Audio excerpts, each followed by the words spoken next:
Hi, folks. It's been a while. I've been busy, but also I've had a lot going on. So, yeah, lots and lots of change. Things just uh, kind of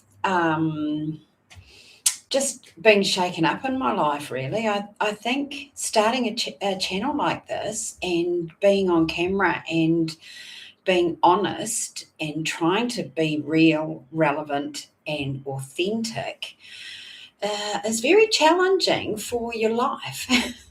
And today I feel nervous, which I don't usually when I come and sit here with my camera. You might notice my camera looks a bit different. I have got a new webcam, so it's a dedicated webcam. It's not just my laptop camera.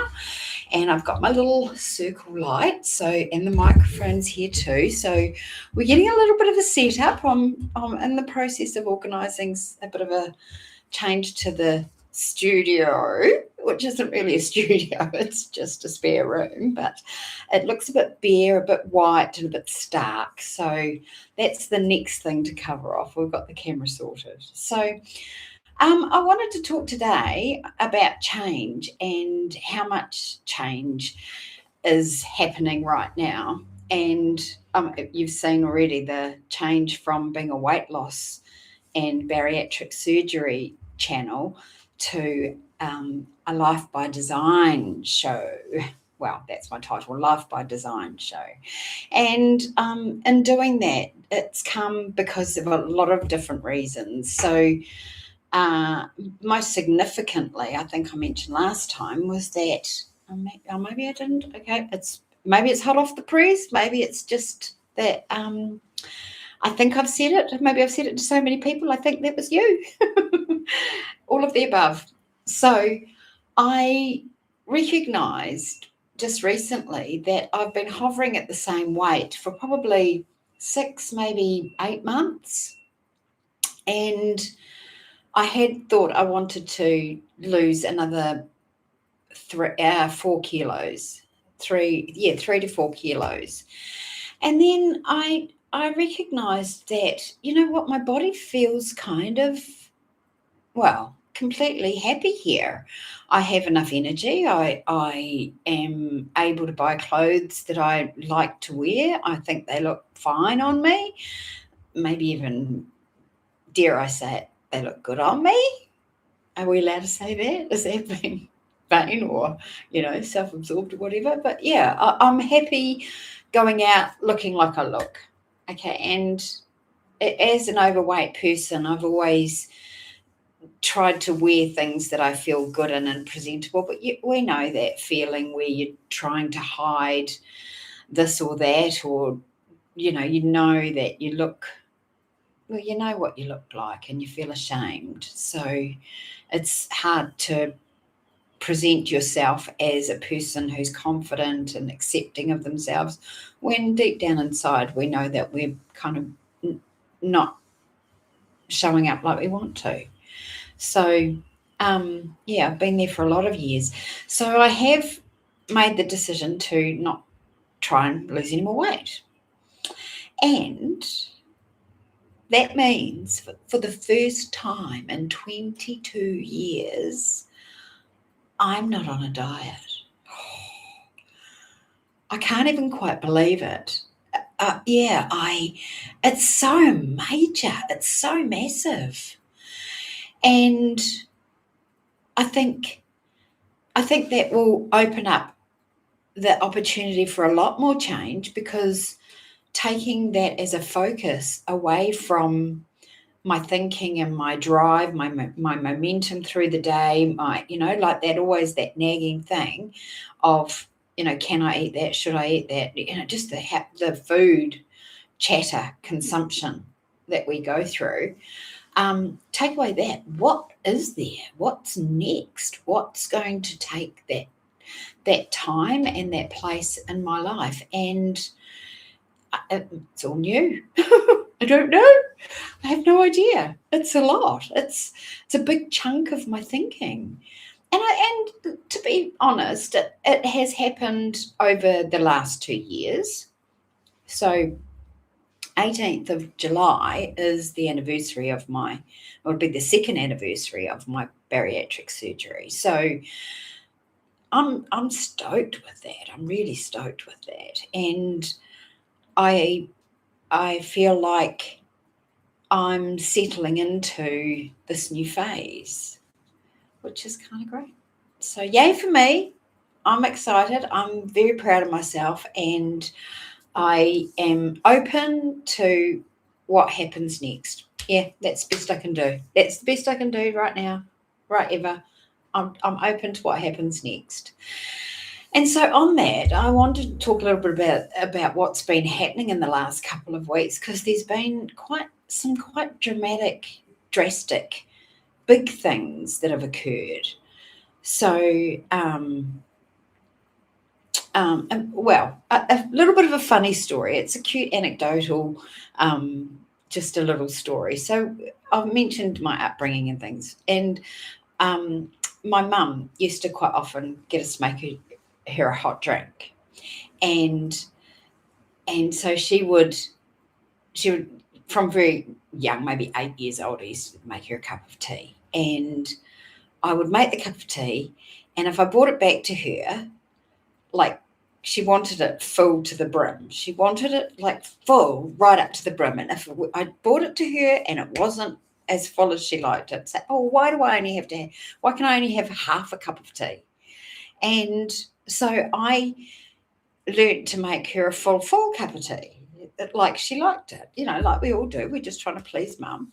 And for a long time, I think that involved a saucer and having, mate, because how's it going to get to her and not the floor if I don't have a saucer? And so over my life, I've just always filled my cup up, to the same level, because that must be right.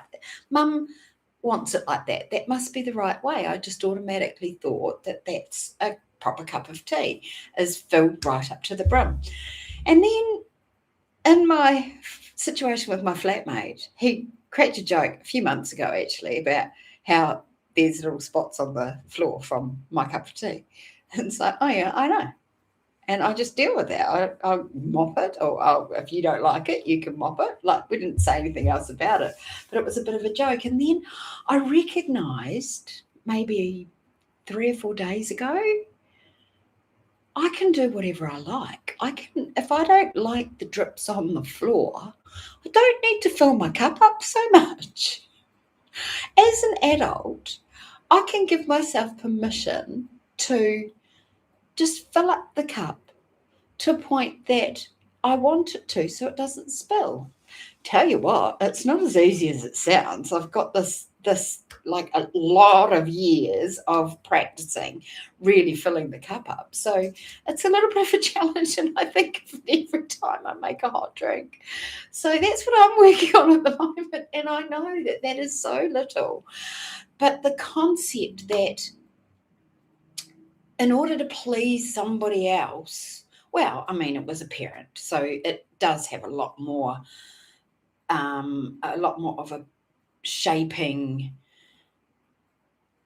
effect on who you grow up to be, and what your beliefs are and what your thoughts are and things. And as I'm trying to unravel and be the best person I can be, this is just a little snippet of something I've identified. It's like, well, for me, it's not right. I don't want to drop my drips of tea all up the hallway when I take my cup into my bedroom.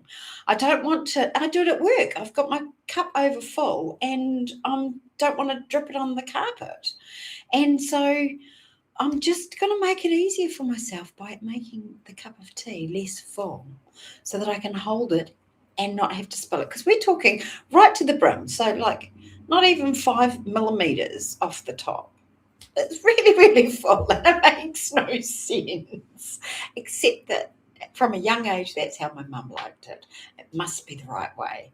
So yeah, that's a little change that I am choosing, that I'm making, to just challenge my belief systems, I guess. My belief that the best cup of tea is one that's really, really, really, really full. And say, well, actually, for me, no, not so much. I'm just going to be happy with maybe a tides out kind of cup of tea.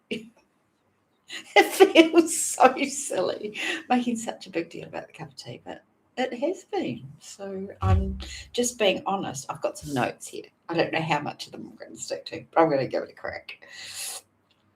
So yeah, so this is the change, the opportunity to evaluate and see things that we just grew up with, trying to please other people or just believed in through our upbringing, and then maybe looking at them in a different way.